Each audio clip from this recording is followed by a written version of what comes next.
Bom dia, professor. Obrigado pela oportunidade de estar. É uma satisfação para mim, chega a estar, até me emociona assim, porque a gente está estudando e a gente faz pouca coisa, né? E está assim, frente a frente assim, com o senhor, que melhor pode falar para a gente sobre esse método que a gente estamos formando futuros professores. Então, para nós é importante saber do começo é um prazer da educação física na escola. Para o senhor, a pergunta que a gente não deixa de se fazer assim, e a gente tem que saber com convicção o que é a desportiva generalizada, o método, ginástica desportiva generalizada. Bom, a desportiva generalizada foi um movimento que surgiu na França em 1945. Eles começaram em 45. Então reuniram nomes importantes e começou a ser divulgado. Chegou aqui no Brasil em 53, 54, 1953, 54, e se espalhou pelo país. Ele dividia em duas partes. Era uma parte de iniciação desportiva e uma parte de treinamento desportivo. Mas aqui no Brasil se deu muito mais ênfase à parte de iniciação desportiva. Treinamento desportivo ficou mais para os técnicos e se quisessem adotar ou não. No Brasil foi adotado só a iniciação desportiva com o método desportivo generalizado.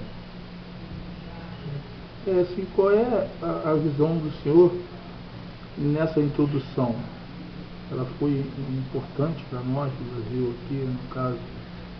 Foi importantíssima. Eu acho que se você começar a analisar o que era a ginástica para os alunos de curso primário, como chamava na época, e o curso médio, eles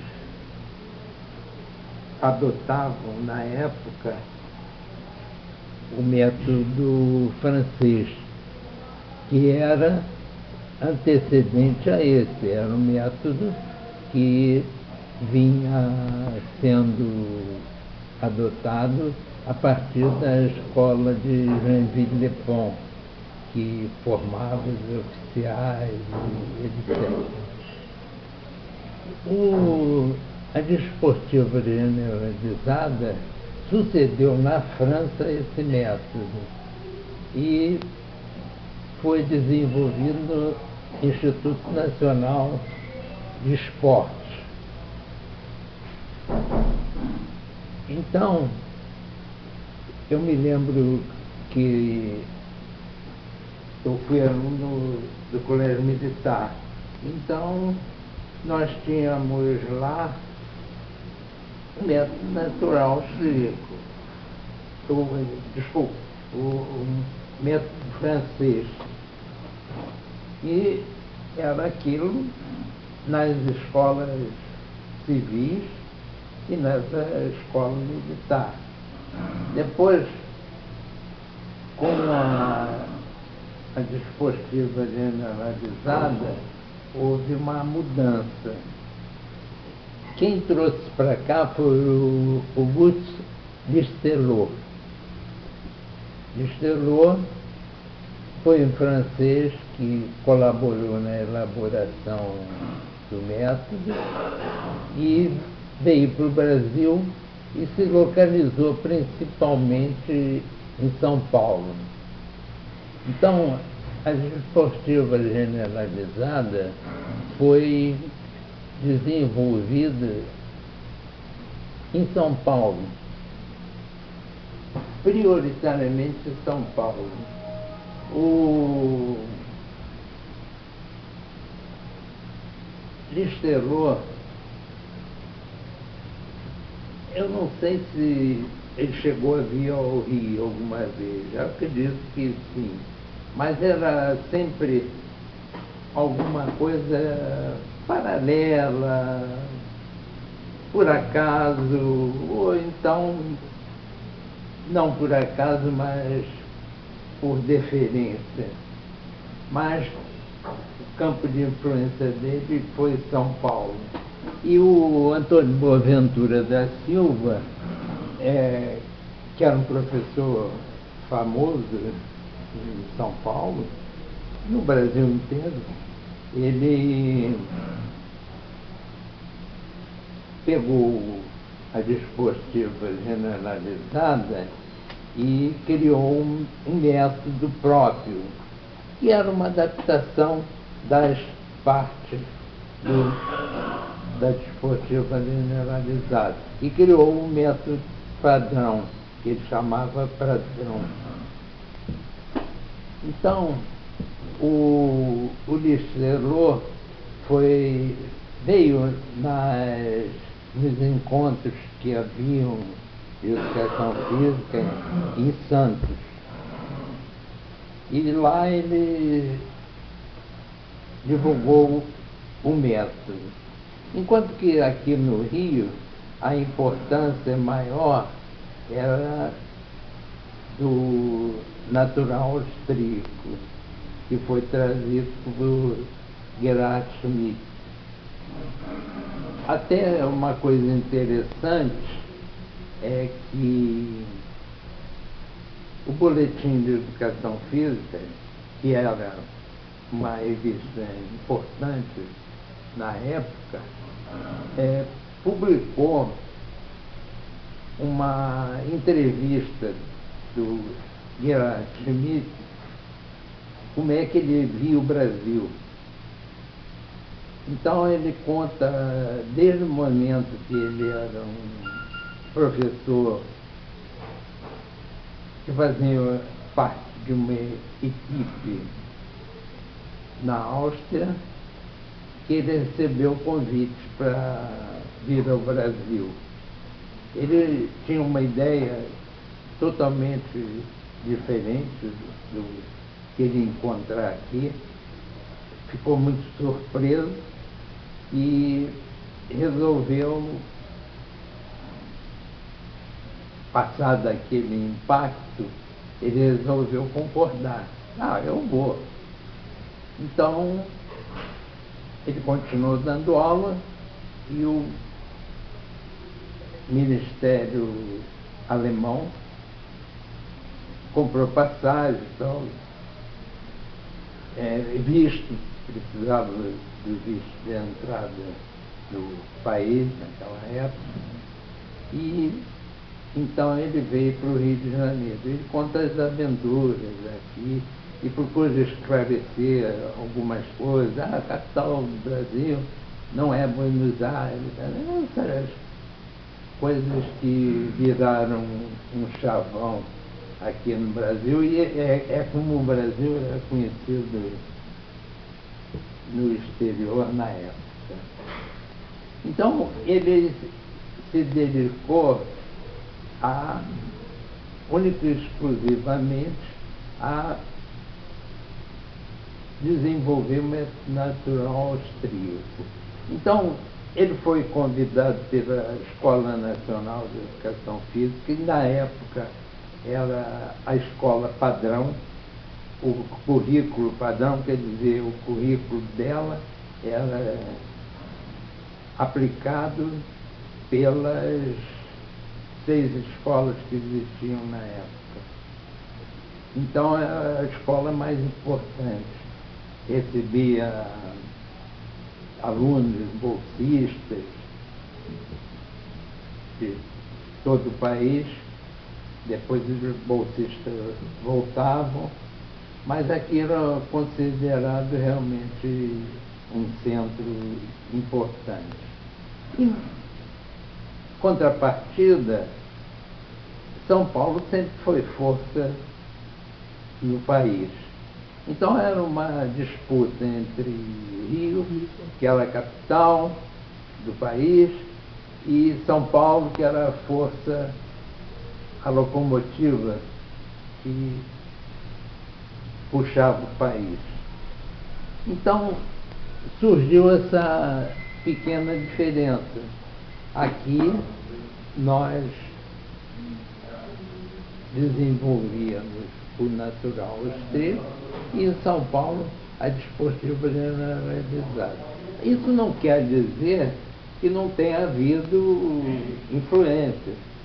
Nós tínhamos, eu como aluno da escola, entrei em 60, e tínhamos a desportiva generalizada, mas era uma, duas aulas. Ao método natural austríaco era dedicada um número maior de aulas. Mas não deixávamos de ter o antigo método francês, a calistenia, a ginástica sueca, não deixávamos de ter isso. E até eu posso dizer que era muito mais dada ênfase a esses métodos do que os modernos, como é a desportiva generalizada e o natural austríaco. Esses ainda eram pouco explorados no currículo da Escola Nacional de Educação Física.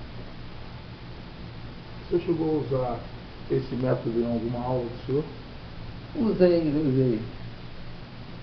Eu, obviamente, preferi a desportiva generalizada quando tinha mais espaços, mas ele era usado em segundo lugar. Em primeiro lugar, era inegavelmente a natural austríaca. Depois, umas aulas desportivas generalizadas e tal. Eu refuto isso porque é preciso compreender a desportiva generalizada como uma iniciação esportiva. Você vê aqui, eles dividiam em 4 partes. Essa última parte, aqui, era a parte de aplicação esportiva. Então você tinha os desportos individuais, os coletivos, o esporte de ataque e defesa, e também incluía-se a dança. Então era um método que chegava no ponto culminante da aula, ele tinha esse compromisso com a iniciação esportiva.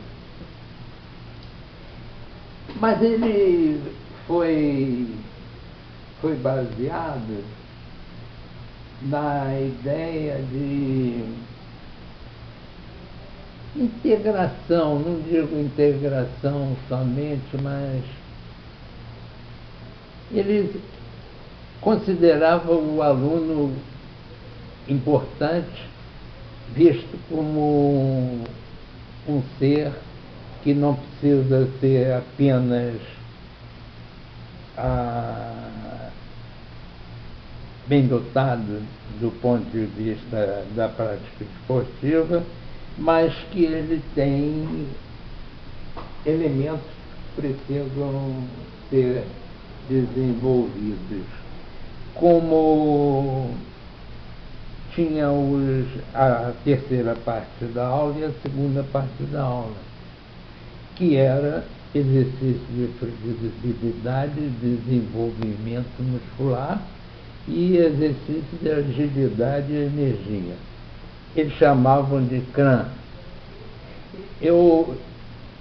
Quando você marcou a entrevista, eu procurei o que significava CRAN. Eu não consegui me lembrar do que era isso, mas isso aqui significa, é uma palavra inventada, ela não consta dos dicionários de francês, nem dos dicionários de esportivos, mas ela queria dizer que era agilidade e energia que a pessoa precisava ter. Isso independente de ser um método que visava a iniciação desportiva. A iniciação desportiva, para eles, devia começar entre 6 e 7 anos de idade. Eles achavam que não devia ser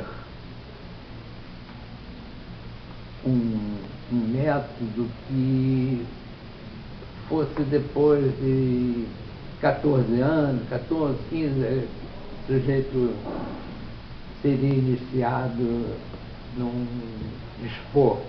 Ele acha que deveria haver uma iniciação desportiva a partir dos 6, 7 anos de idade.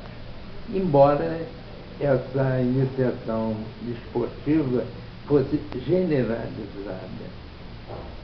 Então, correr serve para todos os esportes. Você usa no futebol, no basquete. Então, o correr era uma habilidade generalizada. Não precisava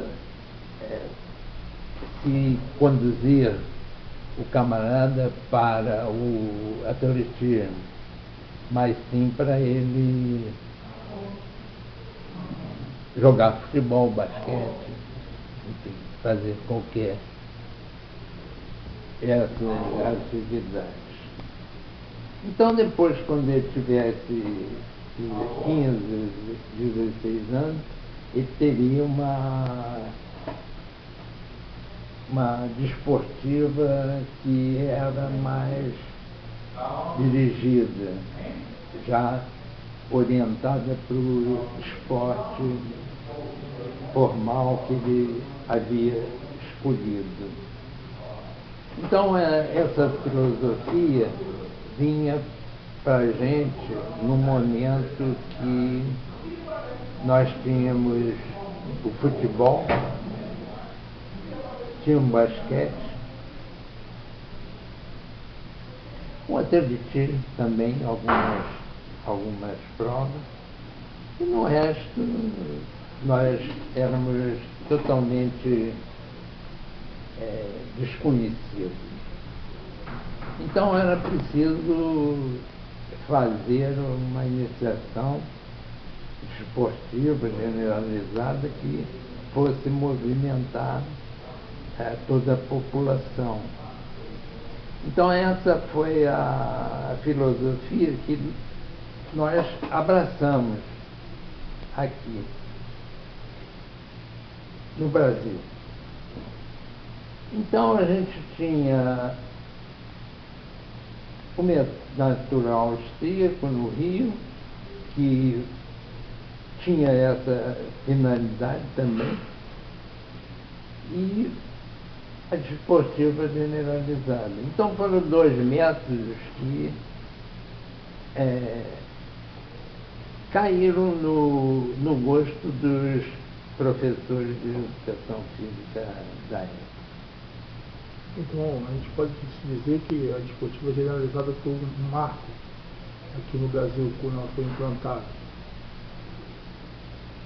Sim, pode, mas com a devida ressalva que existia também o natural austríaco. Poderia ser acreditada a desportiva generalizada a introdução dos esportes na aula de educação física? Ou não? Sim, creio que sim. Se fôssemos olhar Natural a introdução... austríaco e a desportiva generalizada foram os que incluíram os desportos, porque o francês não tinha aulas praticamente de esporte. A calistenia não tinha também. O sueco também não. Dinamarquês também não. Então foram eles que trouxeram a prática do desporto para as escolas brasileiras. O senhor, como aluno, que foi professor, o senhor tem como se me dizer assim, um ponto negativo e positivo dessa prática? Bom, a primeira coisa é que nós não tínhamos instalações em todas as escolas que permitissem fazer uma iniciação esportiva que passasse da transição da desportiva generalizada para a desportiva individualizada, do esporte individualizado. Eu digo, o sujeito fazia uma série de movimentos na desportiva generalizada que permitiam a prática de desportos, como a corrida servia para o atletismo, para o basquete, para o futebol.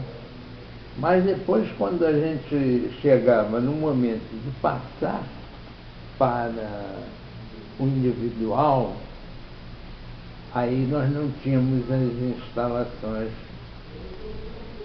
necessárias. Então esse foi um grande problema que nós tivemos.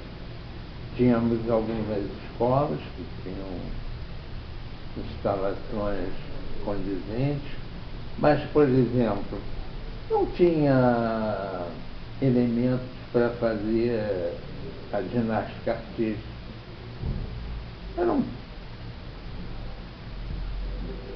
Só tinha a Escola Nacional que oferecia um curso de iniciação à ginástica artística, porque lá existiam instalações, equipamentos, tudo à disposição. Faltava só fazer os alunos. Tivemos também, ainda na ginástica artística, a vinda do argentino Henrique Rapesta, que foi importantíssimo para o desenvolvimento na época. Mas ele passou a trabalhar em clubes e não nas escolas. Então, o ponto negativo que eu vejo principal foi esse. Professor, então, para mim, eu estou satisfeito. Agradecer a sua disponibilidade aí, por ter recebido aí. Não para ter. Futuro colega de trabalho, e eu agradeço o senhor, obrigado mesmo. Então.